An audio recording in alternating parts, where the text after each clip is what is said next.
Okay, please start. All right, sir. Good evening to one and all.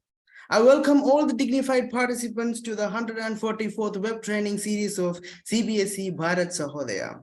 Now it's my pleasure to introduce today's moderator, Ms. Abha Singh. Ms. Abha is an academician at heart and an administrator by choice. She is currently working as the headmistress in SNBP group of institutions. She is a permanent member of Bharat Sahodaya Complex. She has been awarded with Top 10 Teachers GTEA 2021, Extra Mile Educator 2022 by Bharat Sahodaya Education Icon Award 2023 by Skillcraft and ESFE. So with respect, I invite you to take over this grand session, ma'am. Please, ma'am, over to you. Thank you so much, Arun Mohan, sir. A very happy evening and a warm welcome to Dr. Abdul Salam, Dr. Jayanti, our resource person, Mr. Douglas Joseph, and all the esteemed members of Bharat Sahodaya, and one and all present in this webinar today. I, Abha, Headmistress SNBP Techno School, Pune, is here again to moderate the 144th webinar by the CBSE Bharat Sahodaya. It is always a pleasure to be on this platform, and thank you so much to Dr. Salam for giving me yet another opportunity to moderate the session. We all are present on this digital platform to get insights on strategies to excel in grade 12 economics board exams. CBSE has already set the exam fervor on by declaring the dates, which is starting from 15th February, economics being scheduled on 17th March. Also, the practicals have started from 1st January 2023 as per CBSE guidelines. So the secondary and the senior secondary is all set. At present, the goal of every 10th and 12th grader is to excel in the board exams, but it is a goal for the teachers as well. It is rightly said that a goal without a plan is just a wish, and we do not have a magic lamp that would make all our wishes come true. So planning is important and crucial to make every goal a success. A plan not only brings discipline in life, but also makes every task at hand easy and efficient. You also tend to procrastinate less when you have a plan to complete it on time. Hence, we are here today to plan the strategies for effective preparations of the upcoming economics paper of 12th grade. But before we begin, let me give you a few pointers for the smooth functioning conduction of the webinar. Dear participants, do not raise hands if not required. Interaction in between the sessions will be allowed on demand of the resource person. Raise the digital hand for asking questions during the question hour or on resource person's demand. Question hour will be there at the end of the session. If possible, keep your cameras on, especially while asking questions. Also, you can type your questions in the chat box. The certificate link will also be shared at the end of the webinar in the chat box. So let's begin. Let me begin by inviting Dr. Salam for the presidential address. He is the General Secretary of Bharat Sahodaya. He needs actually no introduction. We all know him very well. He is the dynamic principal of the esteemed Oxford School, Trivandrum, and director of today's webinar. I take this opportunity to thank Salam sir for giving me another opportunity to moderate this wonderful session. Please address the gathering. Salam sir, over to you. Thank you, Ms. Afa. Good evening, everyone. Mr. Douglas Joseph, Mr. Arun Mohan, Abha Singh, Dr. Jayanti, all enthusiastic participants. First of all, let me congratulate Dr. Douglas Joseph sir and Abha ma'am for being honored by various, stakeholders, and we were happy to also honor them at the conclave held last month. So congratulations once again, and you have proved that you are part and parcel of CBSE Bharat Sahodaya, and you have again joined hands with us. And a big thanks to Douglas sir for offering this session at this time of examinations being uh, lined up one after the other. So hope this session will clear off many of the doubts in terms of economics of teachers and students of grade 12. And sir is here with lots of tips for you. And please make use of this opportunity to clarify all your doubts, and wish you all the very best, the teachers and the students. Thank you so much. Hearty welcome to CBSE Bharat Sahodaya's talking point on economics. Over to Abham. Thank you. Thank you so much, Salam sir. Now it's time to invite a very dynamic flag bearer of Bharat Sahodaya, Jayanti madam.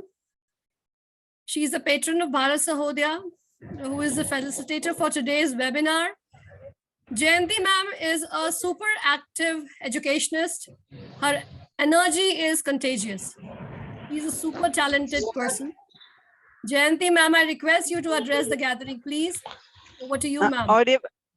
Thank Yes, you, ma'am. ma'am. Thank you, ma'am. Thank you, ma'am. This audible? Yes, ma'am. You are very much audible. Okay. Hello, good evening, all of you.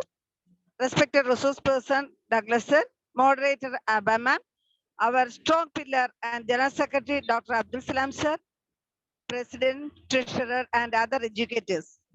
First of all, let me thank everyone from bottom of my heart, including our General Secretary, Salam sir, who made our international conclave a huge success. The 144th board exam preparation webinar training is being conducted today. I wish a good day today, our resource person, Douglas sir, moderator, Abha ma'am, and all other participating educators. God bless you once again. Thank you. Thank you so much, ma'am. Your words were so inspiring. Now, without further ado, let me introduce our resource person for today, Mr. Douglas Joseph. Mr. Joseph is a committed and dedicated educationist. He is head of the Department of Commerce, our own English school. I am not sure if I'm pronouncing the name right, Fuzaira, UAE. So have I pronounced the name right? Correct. Yes, thank you, sir.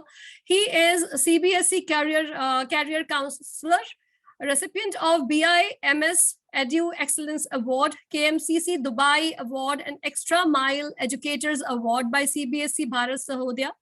He has published articles on education in Khalis Times Dubai, Matrubhumi, Madhimam, and Siraj Daily. He is a columnist in Fuzaira Observer magazine as well. I welcome you wholeheartedly, sir, to this webinar. Dear participants, let's welcome sir with a round of applause.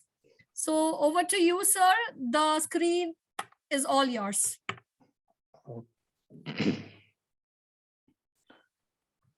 Good evening, ladies and gentlemen, and dear teachers and students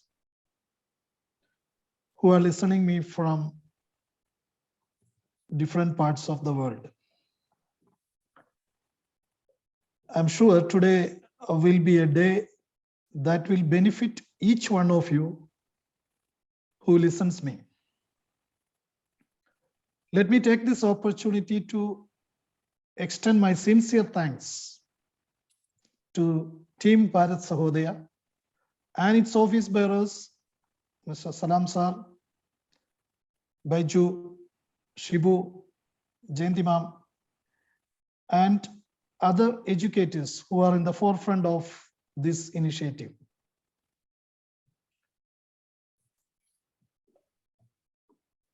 I welcome all the teachers who teach this subject in various schools.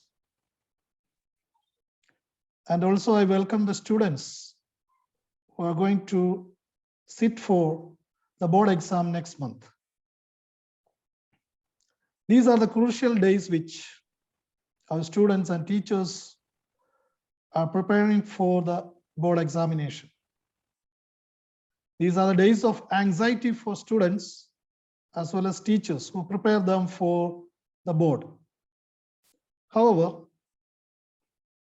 a smart or scientific and systematic way of preparation will reduce stress and tension and enable you to score good marks. And our purpose is to save time, save energy, and to prepare smartly rather than work hard. So our slogan is today is to work smart rather than work hard. So let me begin at the outset. So let me share my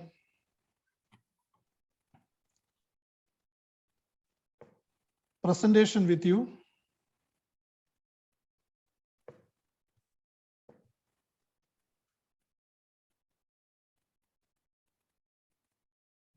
Is it? Yes, sir, it is visible. If you can make it full screen. Is Yes, it fine? Yes, sir, it's fine. Yeah, fine. Okay. Okay. The slides are moving on its own, I guess. Yeah, it's fine. Now it's stopped. Yeah. Okay. So dear teachers, once again, welcome to the board exam preparation seminar for economics. So before we start, let's have a look at, I think the screen is visible to all of you. And let's have a look at the pattern of paper and the type of questions that we may expect as per the latest sample paper released by CBSE. So the question paper contains 2 sessions. In fact, it is 2 books. One is the macroeconomics and another is the Indian economic development. The total marks is 80, and these 2 sections, section A and section B, has equal marks, 40 each. And let's go to the type of questions. So the first section A, macroeconomics, contains 40 marks, and it starts with multiple choice questions. The question paper total has 20 MCQ, and the macroeconomics text has 10 questions. It is 1 mark each. And the paper contains 4 short answer questions and 3 marks each for this section of questions. So here we must take care to see the number of lines that the students must write. This is 60 to 80 words. It means 3 to 5 lines they are supposed to write in the examination. So therefore, please remember the basic thing we must remember is a 3 mark question means there must be 3 marking points or value points. So there must be minimum 3 points in their answer. So the students have the liberty to write 3 to 5 lines for this question of short answers that carries 3 mark each. And there is another set of short answer questions that carries 4 mark. There are 4 short answer questions that carries 3 mark for both sections, section A macro as well as section B Indian economic development. Equal division of questions. And there is another set of short answer question that carries 4 marks. This time there will be 6 short answer questions. That means 3 for macro, 3 for Indian economic development. Here, since it is 4 mark question, students are allowed to write 80 to 100 words. That means approximately 5 to 7 lines. So when a question carries 4 marks, that denotes students have to write at least 4 lines. There will be 4 value points. So they must remember separate 4 points should be written. And they need not minimize their writing to 4. Instead of, they can write up to 7 lines, 5 to 7 lines they can write in this section. 3 short answer question for macro and 3 for Indian economic development. And the final set of questions includes 4 long answer questions, 2 each in the section A and section B. Here, students have to write 100 to 150 words. That means 7 to 10 lines. However, even though 6 marks are allotted, please be noted this thing. There are 6 marks allotted. However, this is allotted in 2 set of questions, question 1 and question 2, 3 marks each. It is not allotted as a single question. It is allotted as a 2 different questions. So therefore 3 plus 3. So long answer question, therefore, students have to write 2 separate questions, 3 marks, it carries 3 marks each. So 3 to 5 lines for one question, and the next question also 3 to 5 lines. So therefore, this is the pattern of question: multiple choice, short answer, very short answer, and short answer and long answer. This is the general pattern of questions. So before we go for each type of question, let us see the weightage of marks. How much weightage is given for different topics. And the first, in the section A, macroeconomics, national income and related aggregates, that has 8 marks. Money and banking, the second topic, has 6 marks. Determination of income and employment carries 12 marks. Government budget and the economy, it carries 8 marks. Balance of payment carries 6 marks. This is the weightage of marks. It is given in the syllabus. And weightage of marks for the Indian economic development. Let's see. The developmental experience and economic reforms, that carries 12 marks. Current challenges facing the Indian economy carries 20 marks. This is the highest weightage among these 3 units. And the third unit consists of development experience of India comparison with neighbors, carries 8 marks. So therefore, it is very much visible that current challenges facing Indian economy carries more weightage, almost double compared to other two units. Now, let us have a detailed analysis of questions. What type of questions we can expect and what strategy we need to adopt to face each questions. And as I told in the beginning, the question starts with MCQ.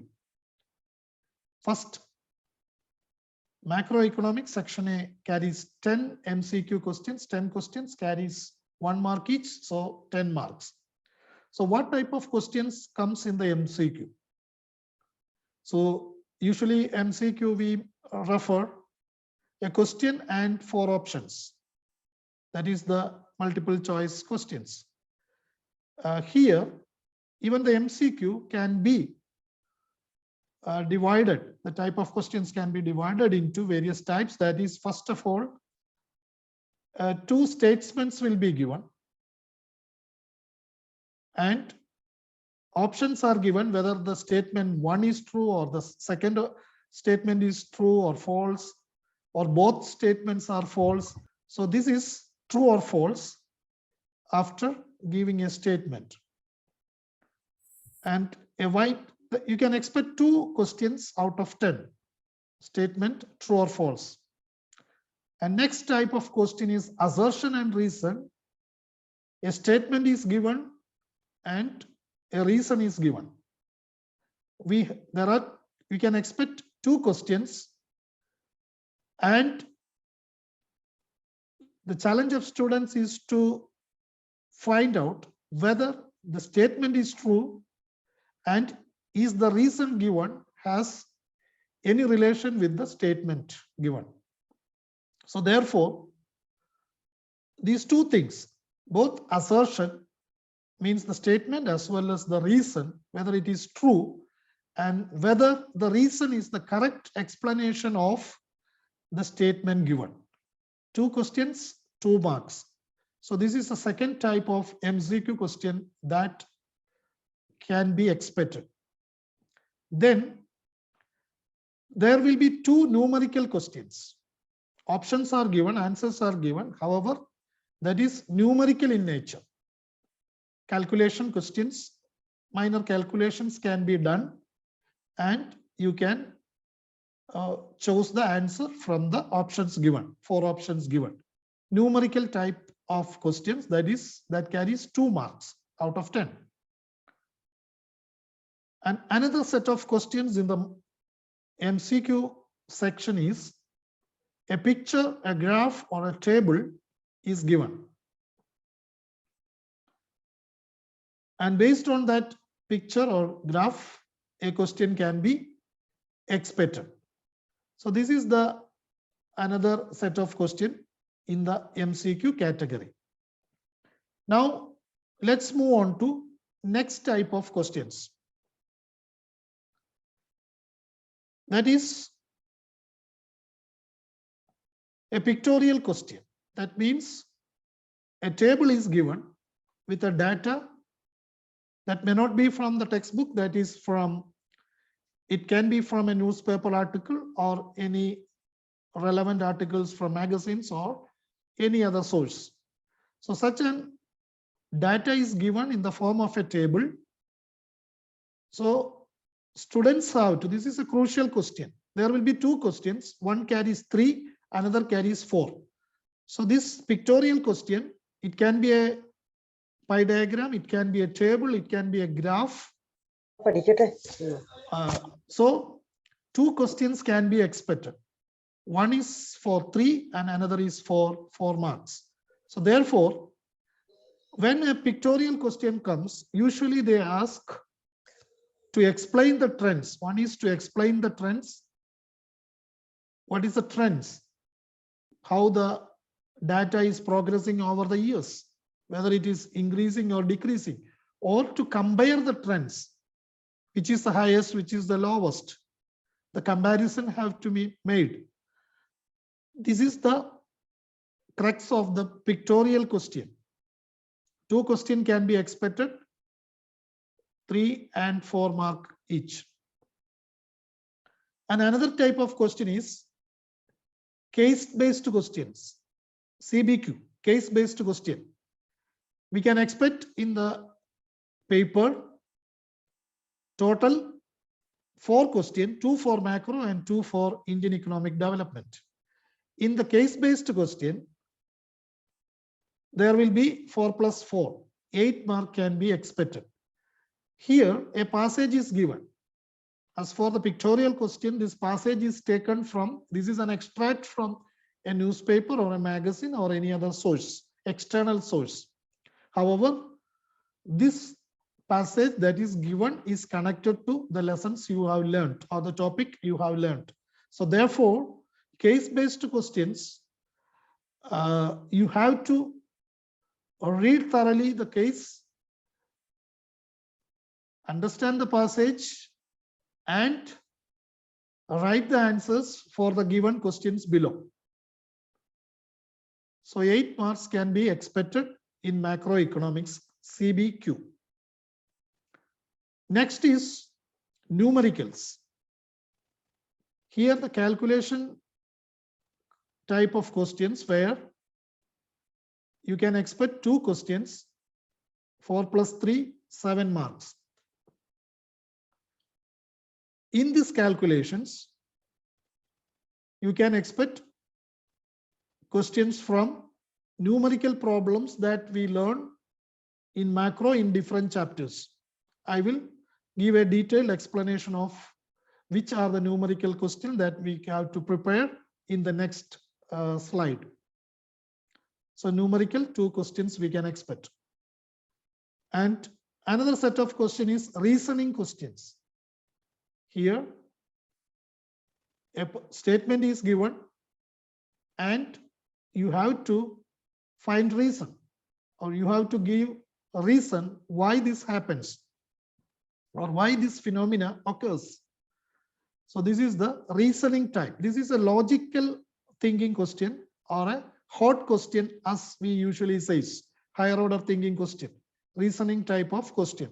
Here a thorough knowledge of the concepts is paramount to answer this type of questions. Reasoning type, there will be one or two questions you can expect. As I mentioned before, short answer question, very short answer 3 mark, and short answer 4 mark questions. That is also part of this question paper. And finally, long answer question that carries 6 mark. As I mentioned before, the 6 mark is not altogether 6. It is divided into 3 plus 3. The 2 questions carries 3 mark each. So this is the type of questions that we can expect. MCQs also different type of true or false, assertion, reason, numerical. So there is a question always arise, how much mark is for the numericals? As per the sample paper given, there will be 2 marks can ask in the MCQ section. Answers are given, options are given. 2 numericals, so 2 calculation questions can be asked in the MCQ part. So therefore 2 marks there, plus 2 other questions. One carries 3 and another carries 4.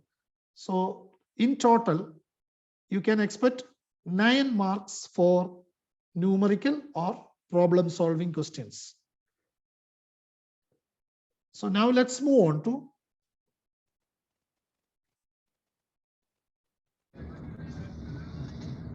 Indian economic development, the second text and the second part of the question paper. As mentioned before, equal marks, 40 marks come from this section. First, it starts with the MCQ that carries 10 marks, 10 questions, 10 mark each. Here, there is a minor differences from the microeconomics. The way the question asked in the MCQ section, there is a slight differences. So we have to make a note of this. Please do understand that here there will not be any numerical questions as we expect in the macroeconomic part. So true or false, assertion and reason. Here also we can expect assertion and reason that carries 2 marks. And apart from this, here date, name of organizations, name of people, such questions we have to memorize. For example, the date of launching Green Revolution, or another example, the date or year of launching new economic policy. Name of people, the father of or the architect of Indian Green Revolution or Indian planning. Such name of people who are or the chairman of some committees appointed by Government of India for the industrial policy or agricultural policy, or name of organizations. For example, the Niti Aayog that replaced the Indian Planning Commission. So such name of such organizations, Niti Aayog and another organization. So we have to memorize certain dates, names, and organizations. And another set of question, that is pictorial question you can expect a picture here.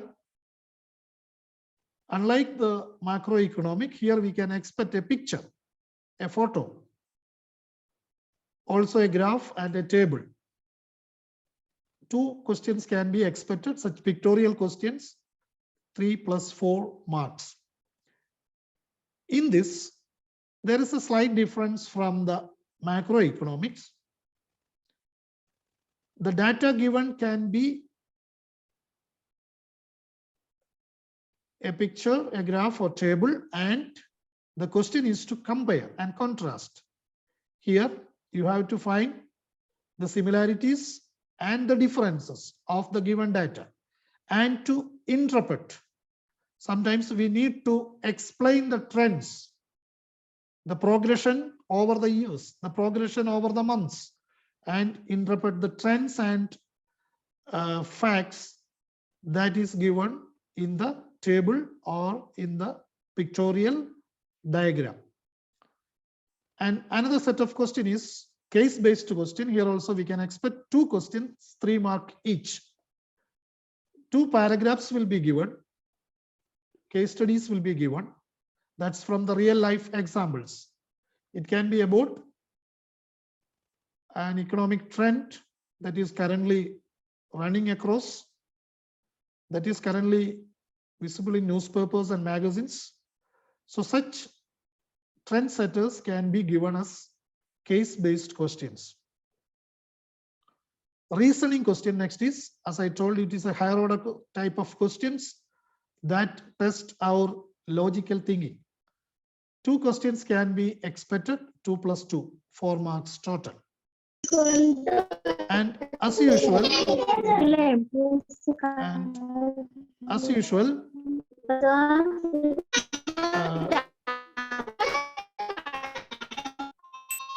some sort of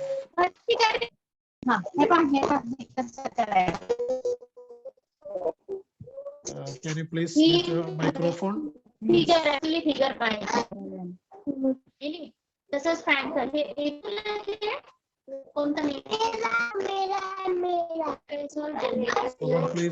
your microphone, please.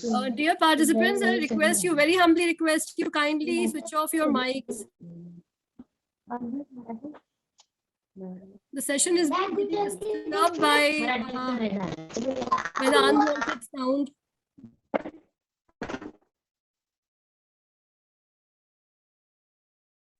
Yes, Douglas sir, you can unmute. I have changed the setting.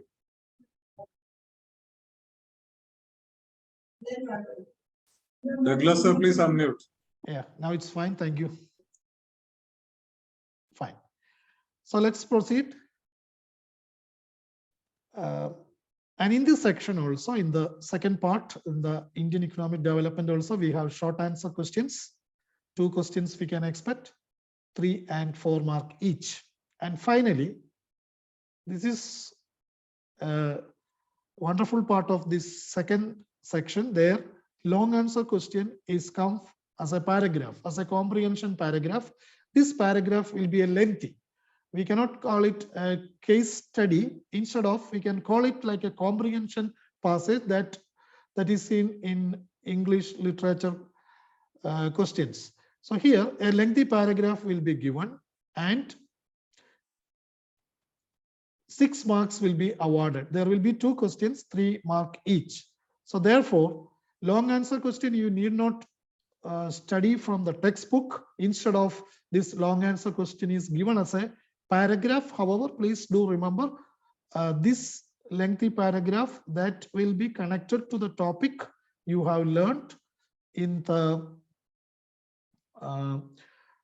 topics. So now these are the type of questions that we can expect in 2 sections. So let us move on to the next.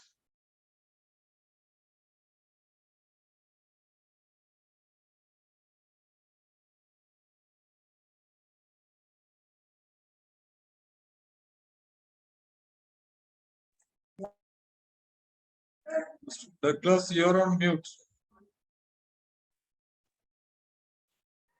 And let's go to the numericals, where a number of questions that we can prepare our students for the forthcoming examination. And as I told you, we can expect a total of 9 marks, and 2 will come in the MCQ section where it is options are given. However, 2 other questions, 4 and 3 mark each in the numerical section, where calculations questions will become. So these are the topic you can see here in the screen. These are the topic we have to prepare our students. Also, those students who listen me, these are the topic we can expect for our examination. In this calculating national income, there are 3 methods of calculation of national income: output, income, and expenditure method. And 1 question out of these 3 methods is guaranteed. So whichever sample paper that is by the board as well as the other sample papers, we can see one of these 3 methods of calculating national income, one is guaranteed. And there are other questions that we can expect is calculation of domestic income and national income at market price and national income at factor cost. So this, it can be at MP and FC, market price and factor cost, for the 3 methods: output method, income method, and expenditure method. Apart from this, to calculate nominal GDP and real GDP, GDP deflator, such questions we can expect. Moreover, we have to give importance to questions such as credit multiplier, calculation of balance of payment, investment multiplier, fiscal deficit, and revenue deficit. These are the topics we have to take care for the numericals. So please make a note of these topics that we can prepare our students. Also, students can prepare themselves for the forthcoming examination. These are the numerical part. And now, as I told you in the beginning, numericals can come in the MCQ part. However, the options are given. Such questions we can expect: average propensity to consume, marginal propensity to consume, APS, average propensity to save, marginal propensity to save, consumption, expenditure, and saving. These topics we can expect for the numericals. Now let us move on to another important topic that can be, these are the theory questions. Now we come to short answer, 3 marks, long answer, 3 mark each, and 4 mark questions. So these are the theory questions that we can directly answer. So here, let me mention few topics that students must take care of. And in the national income chapter, this is in the first part of macroeconomics, national income part, you must learn this topic, you must go through this topic, such as problem of double counting and remedies. This part is crucial for the theory paper. Intermediate and final goods, stock and flow, circular flow of income, normal residence and domestic territory, domestic income, GDP deflator, GDP and welfare. Here, please do remember, GDP and welfare is a crucial topic where the questions can be a reasoning type or a logical type, such as whether the GDP is a real measurement of welfare of the people. Such reasoning questions can be asked. Also, methods of calculating national income. There are 3 methods of output, income, and expenditure method. These methods, what are the precautions that we have to take while considering these 3 methods each? So these are the 3 questions. Please do understand, this is a very lengthy chapter, lengthy portion. national income aggregates. However, I have pinpoint certain topics that are essential and you must learn these topics, like problem of double counting, and it is visible here. The topics are here. Please do make a note of these topics. And let's move on to another one.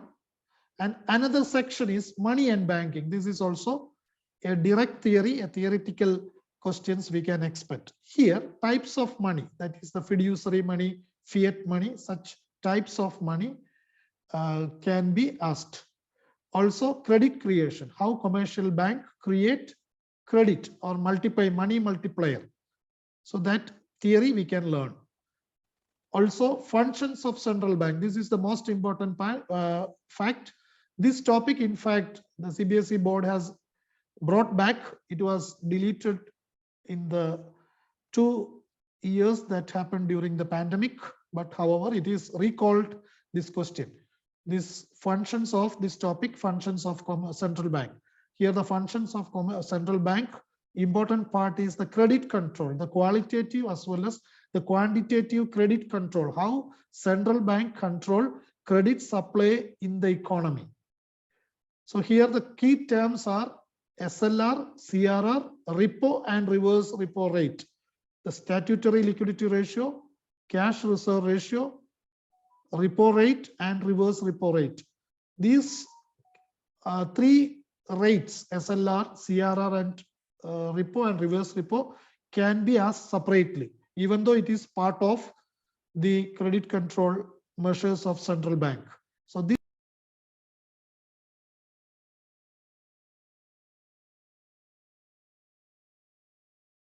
you can expect from the macroeconomic part in the money and banking section.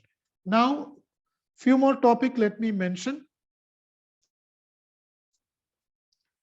Determination of income and employment. This is the crucial part because it carries 20 mark.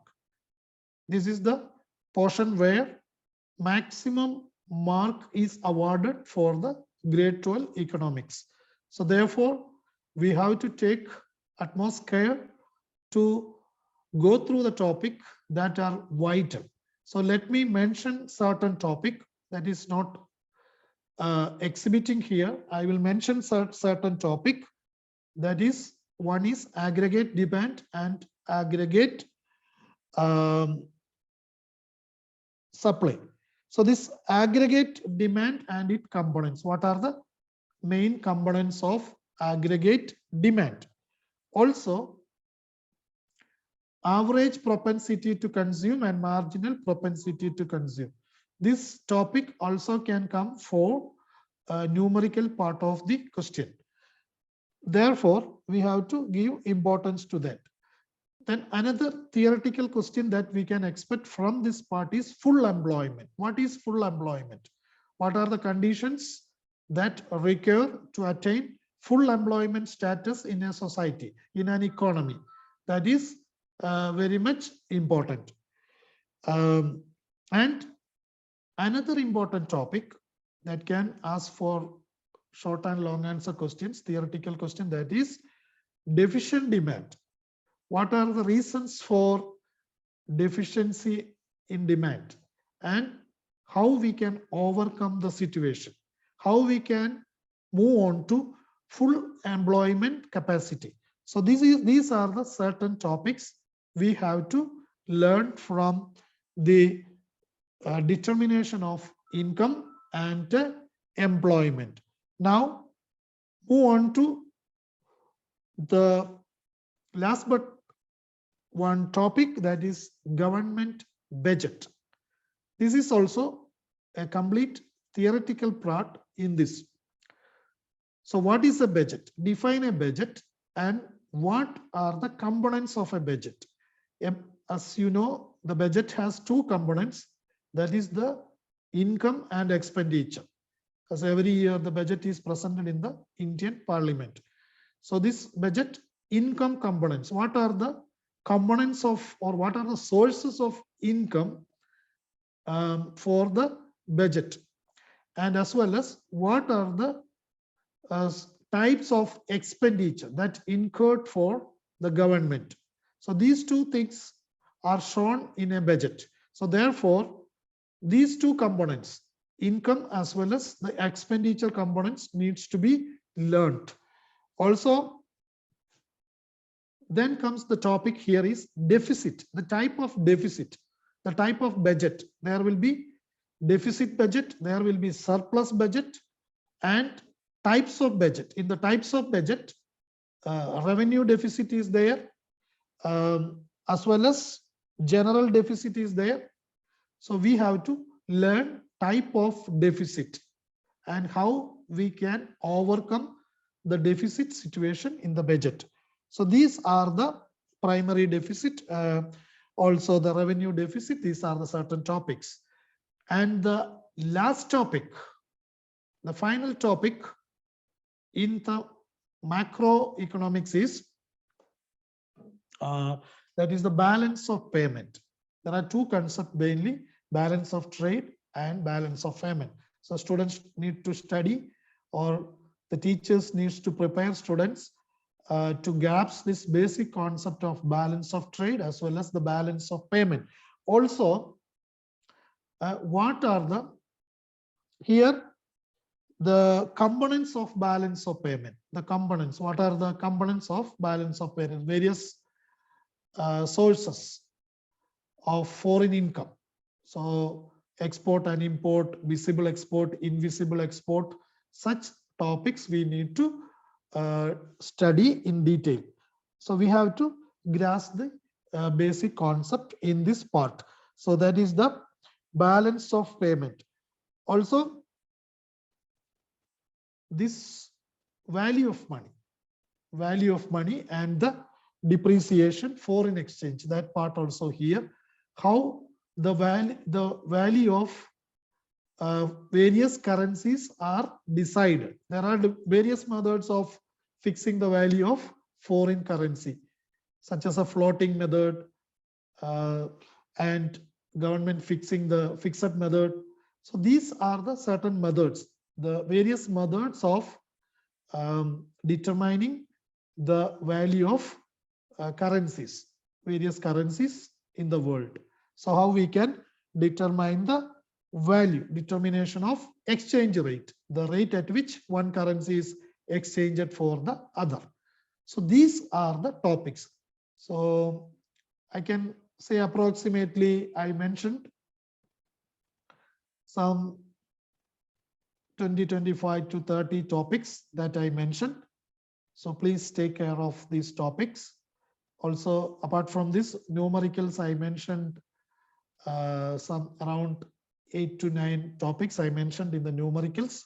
This all in the theory part as well as the numerical logical part that carries 40 marks for the macroeconomics. Now move on to the second part.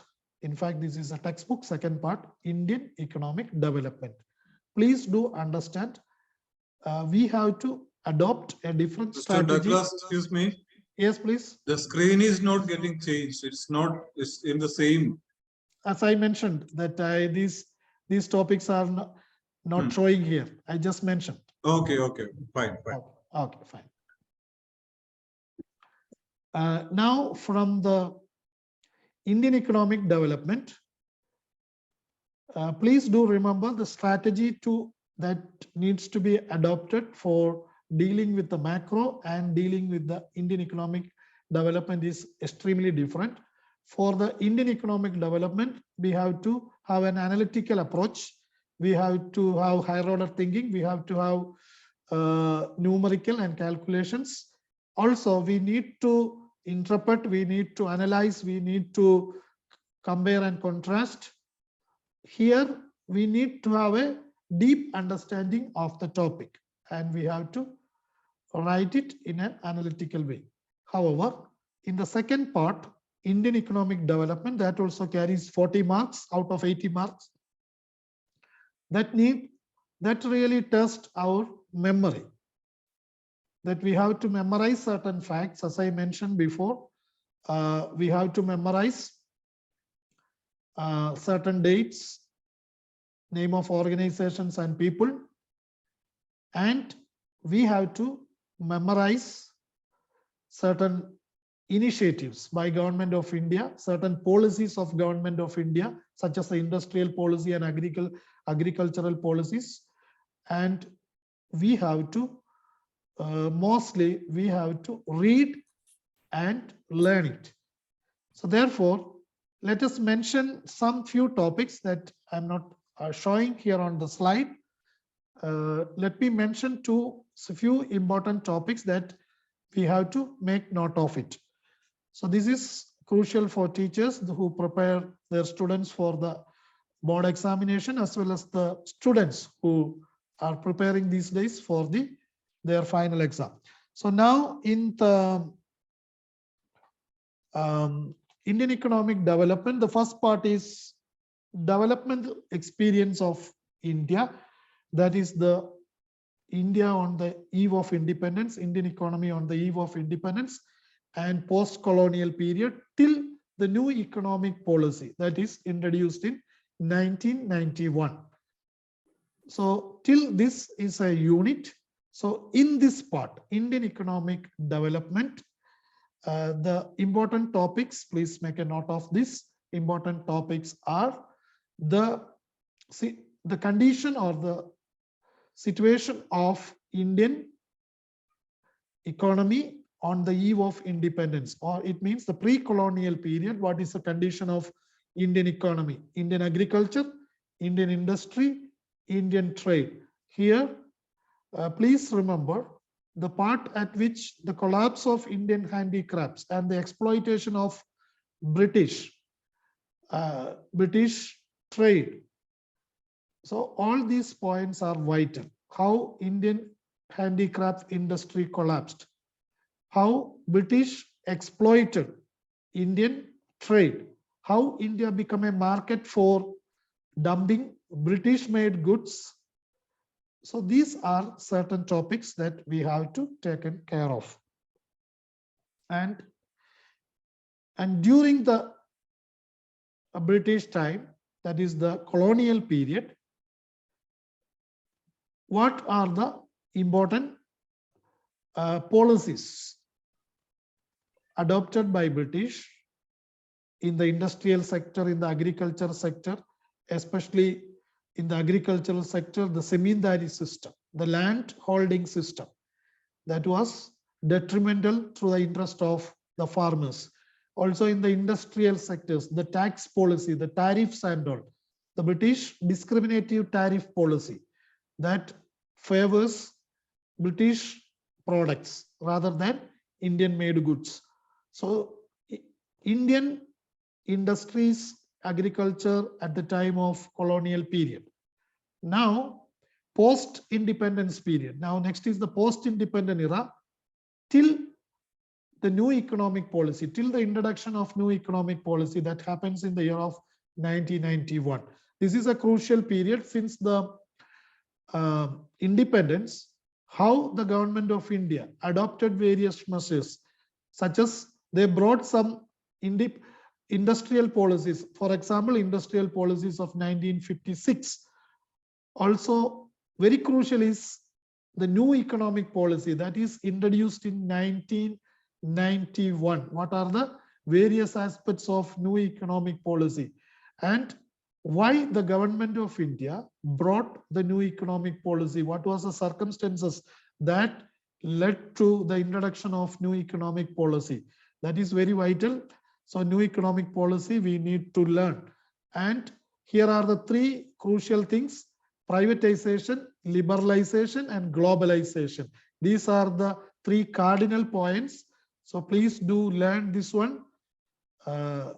Privatization, liberalization, and globalization. What are the features of this? How these three things introduced in India, and the stoppage of license Raj, that in the pre-new economic policy time, that is the license Raj, and how India transformed from a socialist economy to a capitalist economy. That happens from the introduction of the new economic policy. So therefore, new economic policy is vital. Now comes to the second unit. Second unit, there are certain topics that the current challenges. Please remember, here it carries 20 mark. So major part of Indian economic development is divided into three. That is, the first one is developmental experience, pre-colonial, colonial, and pre-introduction of new economic policy. That period. Second is current challenges facing the Indian economy. What are the present day challenges facing the Indian economy? Here certain is, here please do remember, 2 chapters have been removed by the CBSE. That is like, that's chapters. One is poverty, another is infrastructure. These 2 chapters we need not learn from the current challenges. So here, one chapter is employment. So the types of unemployment and what are the measures adopted by Government of India for employment generation. These 2 topics we can study. There are limited number of topics in this part, unemployment part. And next is sustainable economic development. This is a very crucial point, especially sustainable development goals, SDGP. So that the sustainable development, SDG, sustainable development goals. What is sustainable development? And what are the measures adopted by Government of India for sustainable development? These 2 topics we need to study. Also here, the challenges faced, environmental challenges such as the pollution, air pollution, water pollution, that topics, and what are the measures to combat the environmental degradation. How we can combat the environmental degradation.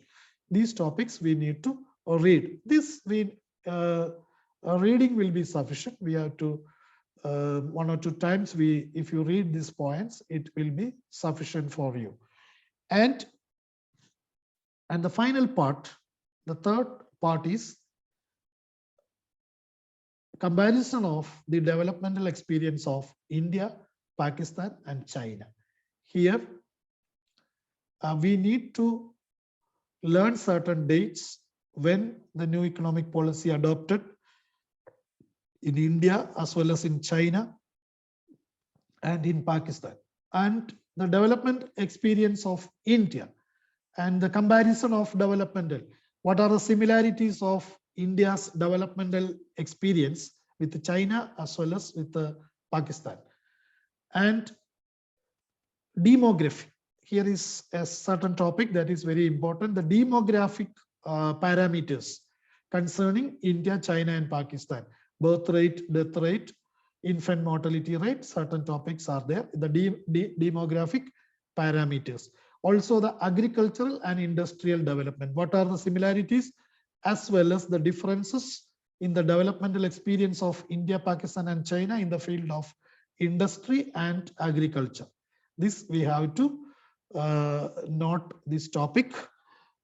And please do remember the Chinese experience, how China from an underdeveloped countries in a few span of years, how China become a developed nation with a high GDP. What was the reasons behind the topic such as Great Leap Forward, cultural revolution, the Great Cultural Revolution, such things we have to learn specifically.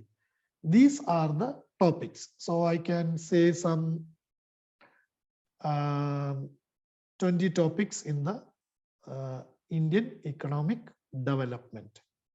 If you taken care of this topic, if you go through these topics, it will be highly beneficial for you, especially in this fag end of this exam preparation.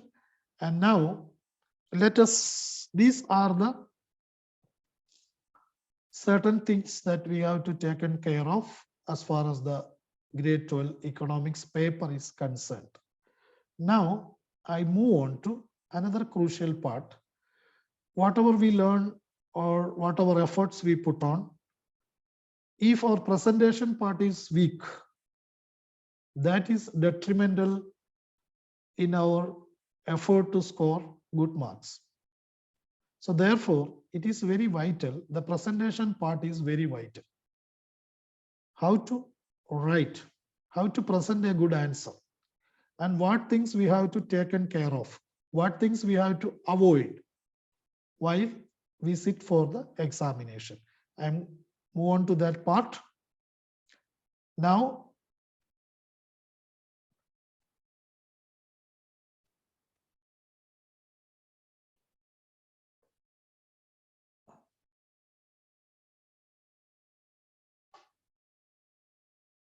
here,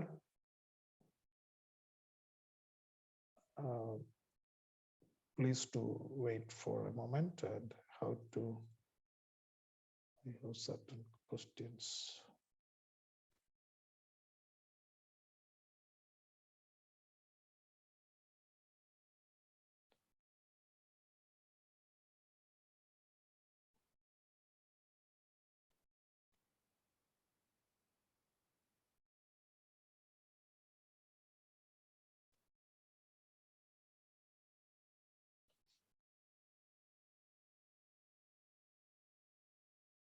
Okay.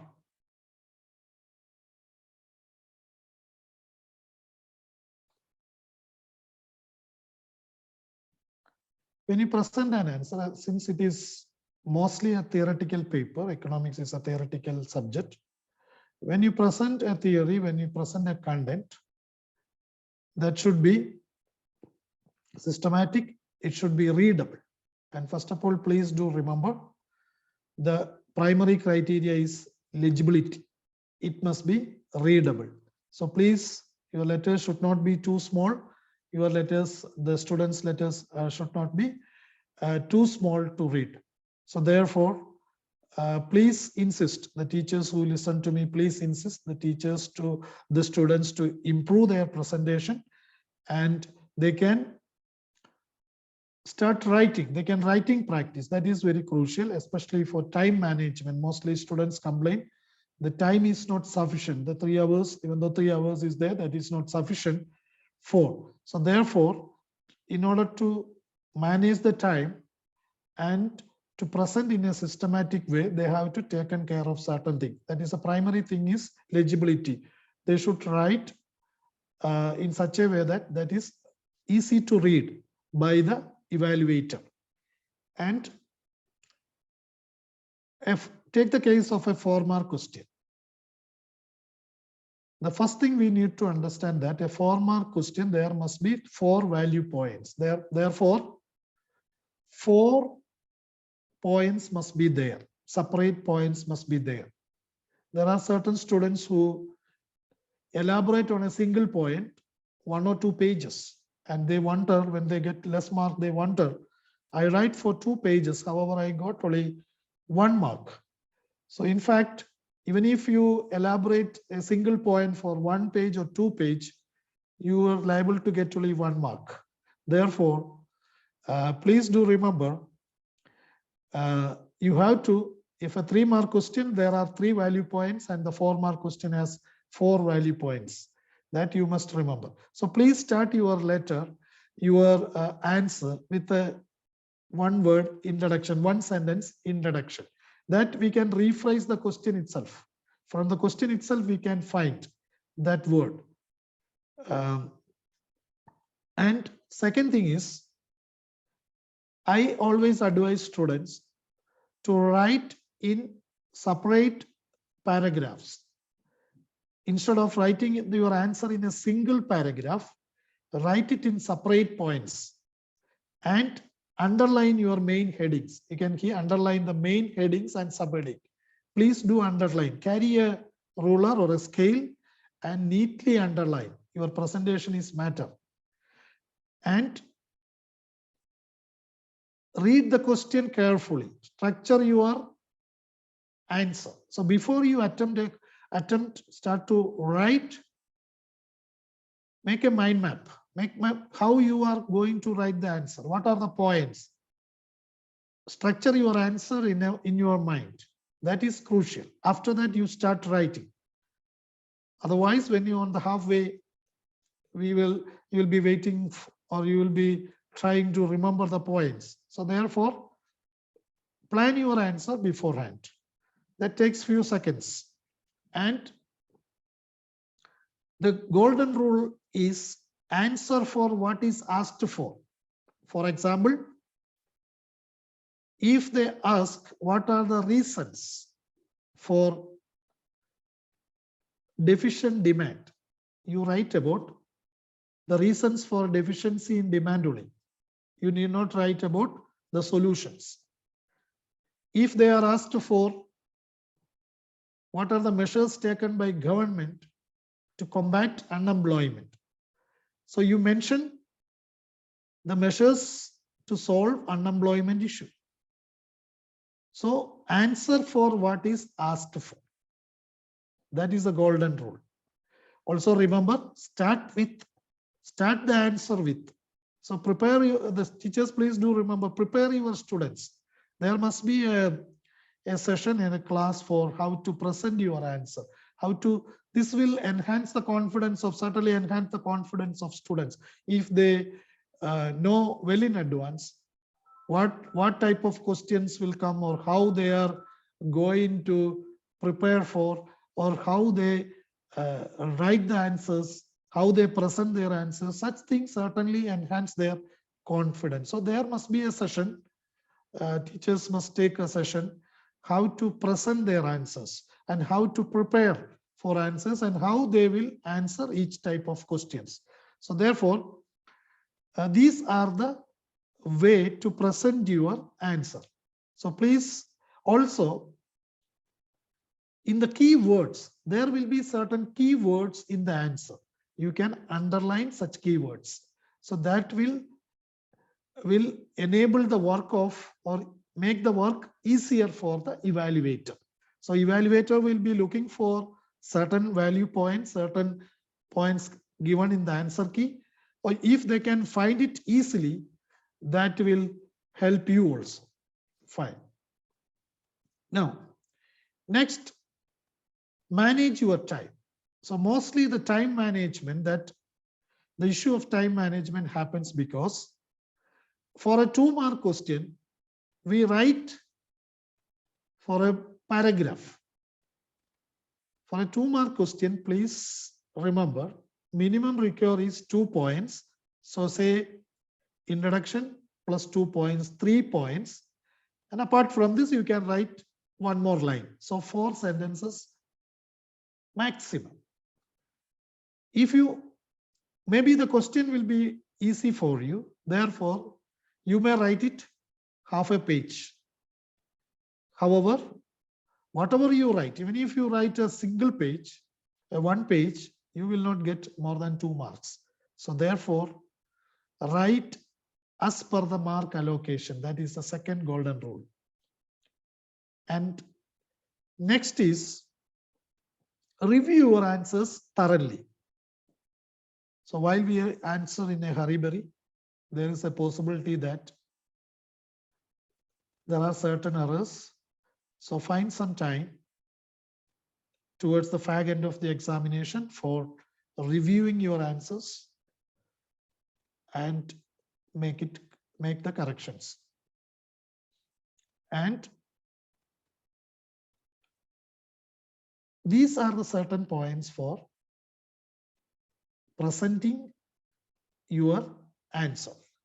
Now, let me go back because this is the last part. However, I made it earlier because I thought if time is not sufficient, if time not enough for this session, then you will not miss certain points. That's why I went to the last part before attempting for the detailed way how we can answer each type of question. So now, what are the strategies to be adopted when you attending different type of questions? What you have to take care of? That part I will explain to you now. So I request the moderator to remind me of the time.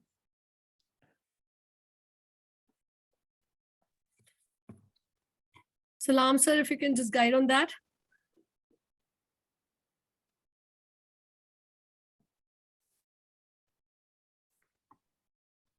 Yes. Fine. Now, long answer question is a crucial part of this theoretical paper, macro as well as Indian economic development. What type of questions we can expect and how we have to answer. There is a key word in each question that we have to understand. One is summarize. See, certain questions start with summarize. Here, please remember, present the principal points without detail. So we have to give the main points without much explanation. That means summarize. So remember, don't miss any point in this part. We have to include all valid points to answer a question that start with summarize. To what extent? Certain question will start with this phrase, to what extent? Here, an argument. This is an argument type, argument in favor of something or argument opposing something. So here, you can write using your own perspective. This is your own perspective, whether you favor or whether you oppose certain, to what extent. So it can be pros or it can be cons, it can be favoring or it can be opposing. So it is, what is your perspective? What is your view, your point of view? To what extent? A question start with the phrase to what extent. Features, this is a very easy one. It's a direct question. What are the characteristics? What are the features? You can write in detail. And functions. Here, you have to highlight what something does. What is the duty or responsibility of something? What are the functions? For example, the functions of central bank. Next, long answer question. Analyze. If a question start with a keyword, analyze. So here, you have to break something into component parts and show how they are related. Here the analysis is there. This is, you have to find correlation, how certain things are related, and cause and reason and effect, how something is related. So how something is caused, what is the reason for it? So that is the detailed analysis. Here we have to analyze. Argue. Here argument maybe in favor of or opposing, in favor of or opposing a case. You are arguing. Assess. Certain question starts with the word assess, assessment or assess. Here you are evaluating or you are assessing the merits of certain something, the merits or value of something, whether the assessment can be fair, positive or negative. Criticize, critically evaluate. Here, please remember, you have to mention the limitation, drawbacks of certain points. Critically evaluate. Certain questions start with this phrase, critically evaluate. Please do evaluate, analyze it. What are the limitations or drawbacks of the point or the matter given? Describe. This is a direct question where you have to explain or discuss all aspects of certain things. For example, pollution. So you can discuss means you can give the reasons, you can give the solutions, etc. Evaluate. Evaluate means make judgment. Here it is something like assessment. You are assessing the merits or demerits of certain things. Examine. Examine, certain questions start with the phrase called examine. Here, please do remember, investigate closely. So here you are asked to give an in-depth analysis. Examine means an in-depth analysis of certain facts. Explain and discuss is certain says. This is a direct question. You explain what is asked for. Outline. Outline means you have to give the main features, main characteristics. Outline or list. Sometimes outline or list. These are the phrases used. Please to understand. So your answer must be tailor-made as per the situation. So same answer will not work for different type of question. Now you understand that each question, how they are different. So please do remember this phrase. I can share this presentation with you for a better presentation of your answer. So then long answer question is done. Short answer question, compare and contrast. This is two questions are certain, compare and guaranteed, compare and contrast. So please compare and contrast means compare is the differences. Also, which is highest, which is lowest. So that comparison is to be done. So contrast is the differences. What are the differences? What differences? Even comparison, similarities also can be mentioned in comparison. Comparison, which is highest, which is lowest. So what, and also the what are the similarities found. However, in the contrast, we have to give the differences.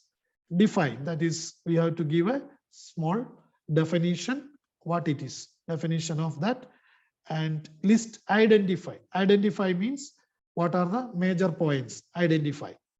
You have to list, identify. Reasoning question, give reasons. So please do remember both section A as well as section B. Section A, macroeconomics, and the section B, Indian economic development. We have reasoning type of questions. This is a logical and higher order thinking type. Here, please, you have to mention why something is happens, why it is. So you have to give the reason why it happens. For example, during the colonial period, the handicapped industries collapsed. So why? What was the reasons? So British policies destroyed Indian handicraft industries. Do you agree or not? So here is a reasoning question. So you have to give the reasons for why we say the British rule destroyed Indian handicraft industries. We have to give the reasoning. So reasoning questions. And justify the statement. Here also there, justify. A statement is given. There are one or two questions is, we can see a minimum of one question at least you can expect. A statement and justify the statement. Here, please do remember, you have to either support the statement or oppose the statement with a set of arguments. So we have to give a set of arguments either to support the statement or to oppose the statement. Whether do you agree with the statement or you are opposing the statement. So these are the type of questions we can expect. Also differentiate, write the difference between, classify. That also you have to divide into different segments. Classify, differentiate, write the difference between. So please see the keyword in the question and write as per the keyword. Don't write unnecessary things. It must be matter of fact. If it is reason, write a general introduction, start. For example, the functions of central bank. Here, write two words about central bank. Central bank is the, or RBI is the apex bank of India. The following are the functions. Then you write point 4. Underline each main points. Give a small explanation. Give a space between each points, each small paragraph. Start the second point. And please do remember another thing, the numbering. Use Indian system of numbering, that is 1, 2, 3 only for question numbers. And inside your answer, use Roman letters or small letter ABCD. So don't confuse the evaluator of your paper by mixing this Indian number system. So please use Indian number system only for the question numbering, and for sub points and other you can use Roman letters and small letter ABCD. So these are a few words about how we can present, how we can tackle different type of questions, and what strategy we need to adopt. So therefore, please do remember all these things in your mind. I hope the time is sufficient, as time is over. Thank you for your patient listening. Thank you, Team Bharat Sahodaya. Thank you for the moderator for the kind words you told me about in the beginning of the session. And thank you, Salam sir and the team members, Jayanti ma'am, for all your encouraging words. I hope this session is fruitful for you. If you have any queries, please, you can ask now. So thank you, Douglas sir. It was indeed a fruitful session, and I'm sure that the board exam journey of our future economists will be easier, right? So there were a few questions in the chat box. So I'll take those questions, and thereafter we can have a questionnaire round. Okay, so dear participants, please be little patient. I mean, we will have the questionnaire round. So one question which I saw in the chat box was the type of money and functions of money chapter is deleted or included in the syllabus. This was one question. It's there in the syllabus, the money. Okay. Then do we have a GDP deflator in syllabus? GDP deflator is there. It's there. Okay. Yes, yes. One question is, what about GDP? I don't know. They're asking about GDP based questions, or they're asking about, it is the same question which was asked before. I hope it is the same question I saw Okay, there. Yes. okay. So dear participants, do you have some questions to ask? So you can raise your hand. We will unmute you.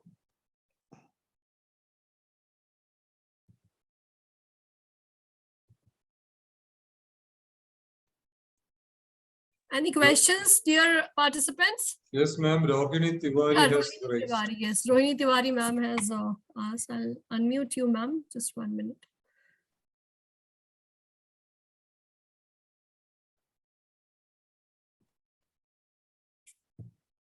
Yeah, you can unmute yourself, ma'am. Good morning, sir. Good morning. Good morning. It is good evening. Am I right? Yeah, Yeah. it's That good evening. we are trained like that. Yes, Rohini ma'am, you can go ahead with your question.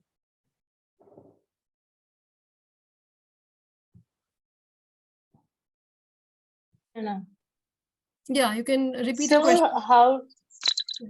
how do I prepare for chapter 10 for Indian economics, India, China, Pakistan? Like, what type of questions will be asked from that chapter? Yes, okay. For the this is the last chapter in the last unit in Indian economic development. Here we can study the developmental experience, that the comparison. What is the comparison between India, Pakistan, and China? Their developmental experience. What are the achievements? Here in the achievements part, there is difference in the GDP as well as in the demography. What are the differences? The different demographic parameters are there, birth rate, death rate, and what are the difference? And this question also topic can be asked, or questions can be asked separately, like what is the strategy adopted by India for development, or what is the strategy adopted by China, especially for China, what is the strategy adopted, like giant leap forward, the cultural revolution, liberalization of there. So in same like what strategies adopted by India, like liberalization, privatization, globalization, opening up of the economy, such things we can learn. Are you satisfied with the Thank you, answer? sir. Yeah, okay. Now we have Tapanjali. So please unmute yourself. Good evening, sir. Good evening. Sir, my doubt is regarding GDP deflator. In the Ah. revised syllabus, we can only see GDP, nominal GDP, real GDP, GDP, and externalities, but nowhere GDP deflator is mentioned. If it is not in the syllabus, I have come across some sample papers. I think maybe it is an error. If it is not mentioned, specifically mentioned in the syllabus, you need not learn that. Okay, so just now I have checked. If you allow me, I can just read out the topics. Aggregates related to national income, the GNP, NNP, GDP, NDP at market price and factor cost. After that, it is mentioned real and nominal GDP, and the last topic is GDP and welfare. Yeah, this is because I come across some sample papers or the worksheet or something that I train the students for that topic. It doesn't matter if it is not figured, you can leave it. Okay, thank you so much, sir. Thank you. So there's a question in the chat box, human capital formation, rural development. The above two chapters were not discussed. You can throw light on this. Yes, of course. That is the two chapters, the rural development and human capital formation. Yeah. Yes, here human capital formation, the role of education. What are the measures adopted by Government of India to improve the quality of human resource? That is one topic. And here the another one, the rural development. Rural development, the important point is this National Rural Employment Guarantee, that the various schemes of Government of India, various schemes. Also, I forget to mention one thing, that belongs to the Navaratna companies, that are the Government of India, the selected companies, Navaratna companies, and their development, which are the Navaratna company, that is also important. And in the rural segment, rural credit, what are the sources of rural credit, how the farmers, the rural artisans can get credit facilities, what are the measures by Government of India to avoid this middlemen. So such as things we can learn in the rural development. Also, what are the measures by Government of India to improve the rural agriculture? Also, the role of cooperative. These are the topics we can learn. There's one more question, sir. What about AS approach, SI approach? I am not sure about the terms. Yes. Aggregate demand and aggregate supply, how this is interrelated, what are the correlation, that topics also we can learn. That can be asked in the multiple choice segment. 1 or 2 questions can come in the multiple, how this aggregate demand and aggregate supply that are related. So my effort was to give maximum number of important topics that can be covered. However, there are many things that I did not mention, I know, but it doesn't mean you have to leave that subject. But here I have given importance to the major share of the topics which occupy major marks, major share of marks, major chunk of mark. That was my focus. However, there are a lot of minor topics that also need to be learned. So there's one question. If a question starts with state, do we have to explain in detail or just a general answer? It depends on the mark. If a state, usually state means you have to list or mention. However, if it is a 4-mark question or a 3-mark question, so as per the marks, it doesn't matter if you explain in 1 line or something. Rather than giving a feature or a list something, it is always better to give a small explanation. One very This question is bringing a smile on my face. Sir, if the time for our revision for the exam may be less, then can we think of skipping a part of the portion of the syllabus and put much efforts on other chapters? So we cannot give a general approach. If it is a teacher point of view, this will be helpful for, see, we can divide the students into higher achievers and for the lower achievers. This strategy can be adopted. We can give them certain topics.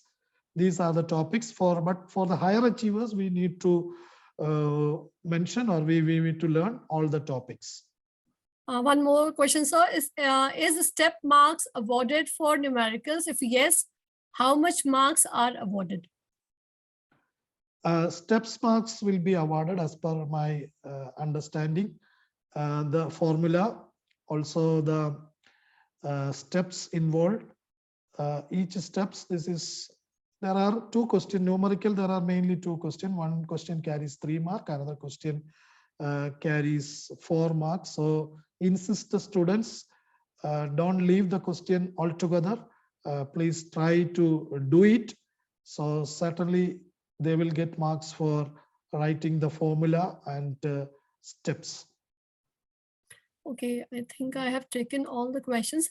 One participant has asked, can you share the PPT with us? So Salam sir can answer on that. Or sir can. Yes, I can. So you can also say. Send to Mr. Salam, and Salam can facilitate this. Well, maybe in our group, in the economics group, we can share this one. Okay, so there are a few more questions. Real and nominal GDP, it's related to deflator. I don't know, it's a question or it's a statement. Real GDP and nominal GDP, we can learn that one. That will be helpful to understand the other topics or related topics also. Then one person is asked, sir, can we give approximate answer for sums? Is a step mark is awarded so? I think yes, but then. Yes. Okay. Then one Mr. Arun has asked, I have seen many sample papers in comparative development chapter 1 analysis table is given and they're asking to write the comparison. How to write these kind of questions? Yes, I mentioned before, these are the pictorial question. A table or a graph or a pie chart can be given. Here, please remember, comparison, we have to mention, I already mentioned how we compare.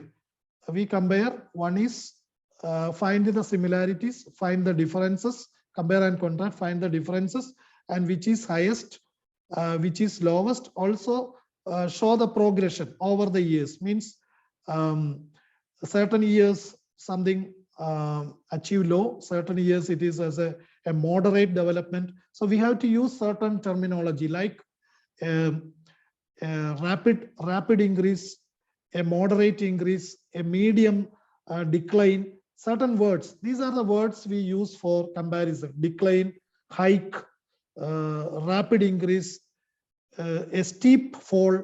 So something is drastically fall, steep fall. Such words we have to use for the comparison question. Also, we can show similarities.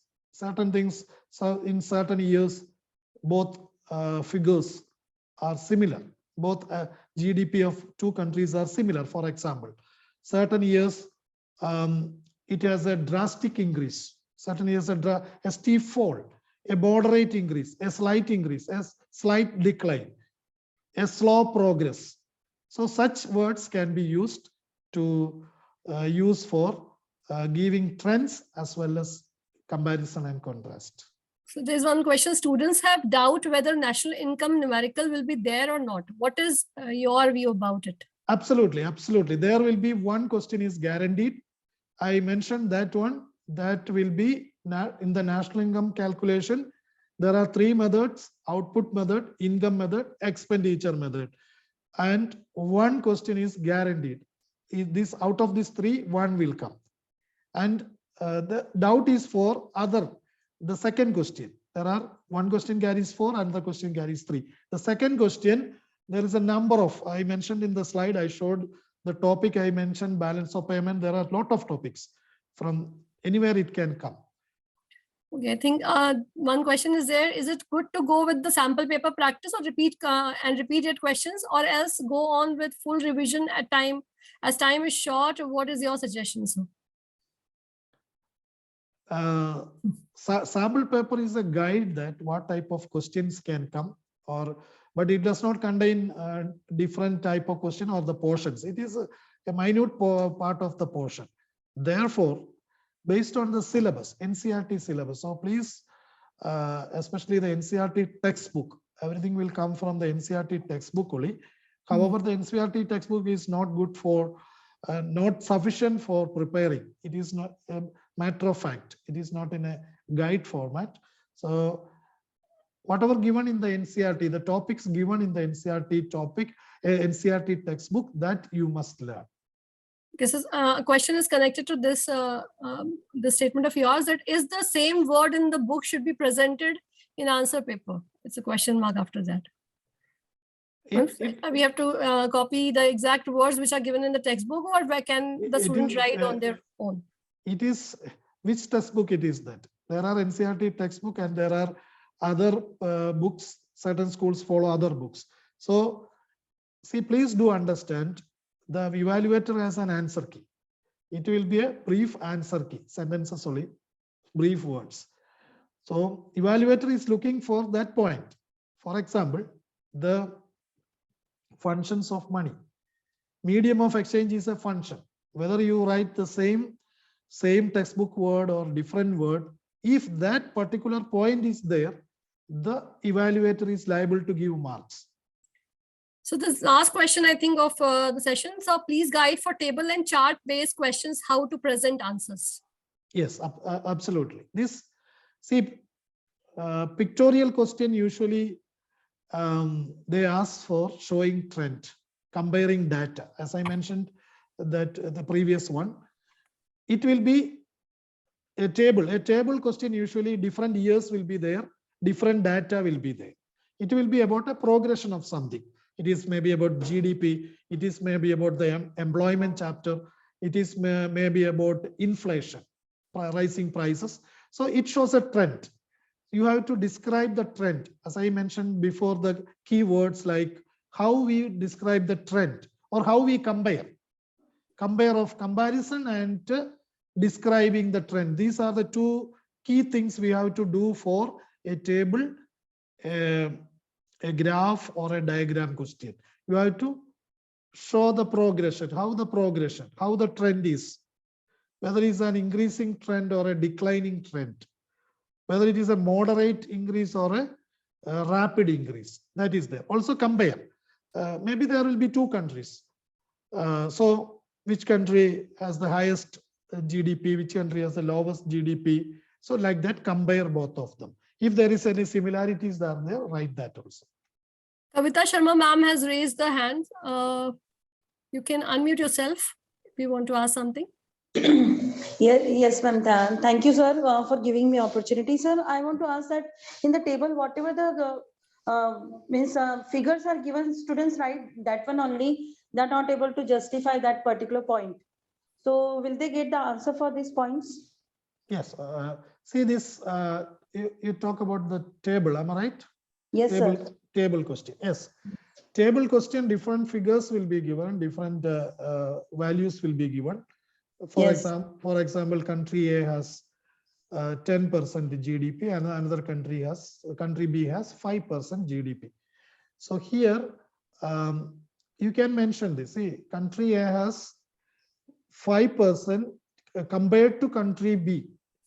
Country A has more GDP and there is a wide gap as far as the GDP is concerned. So mention the figure, certainly mention the pair.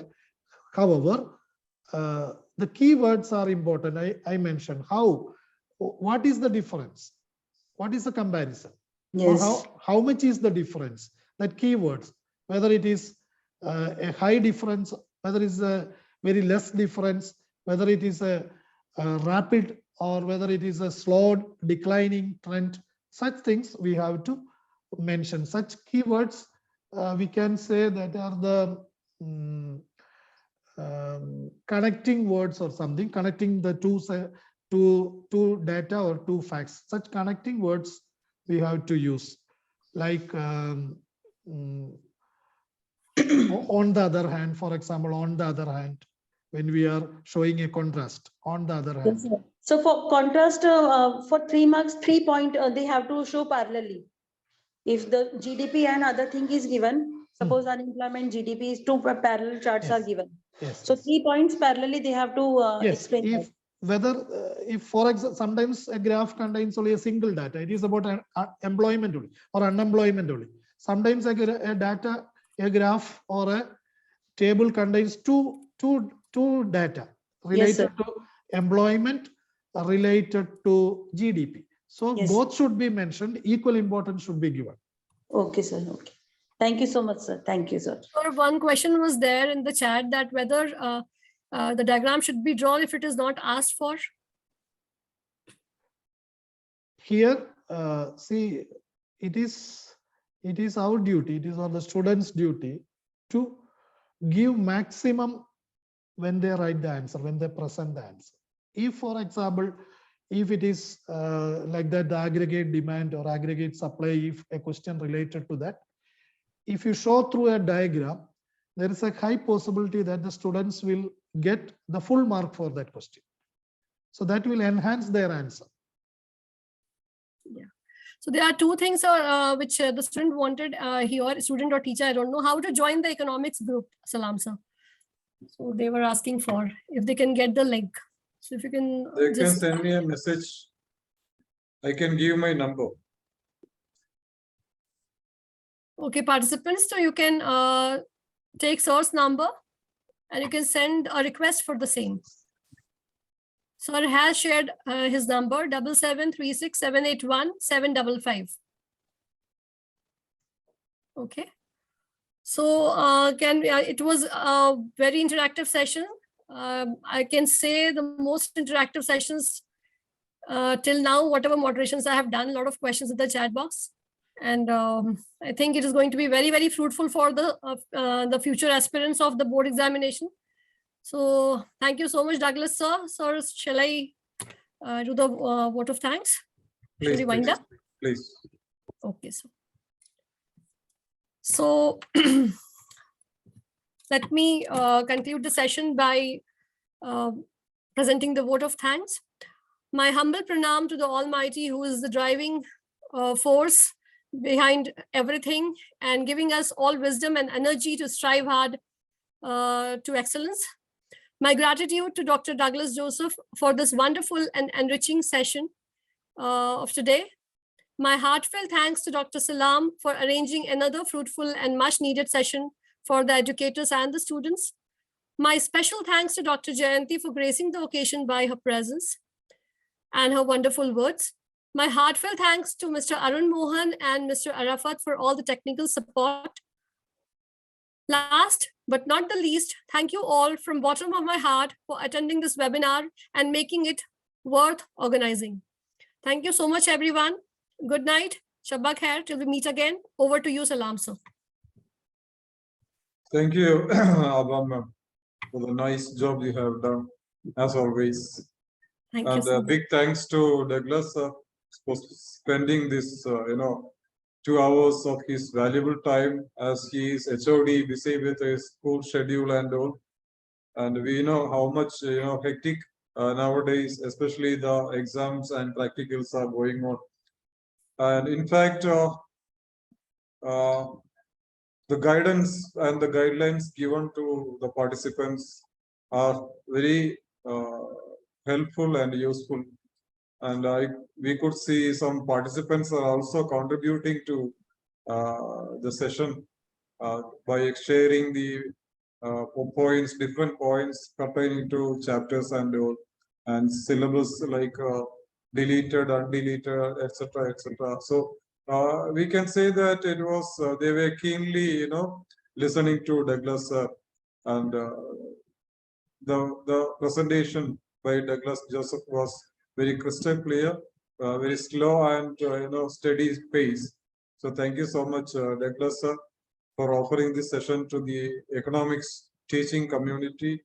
A few students also have joined, but definitely our teachers will take up this job, and they will orient the students in terms of how they can excel in the board examination.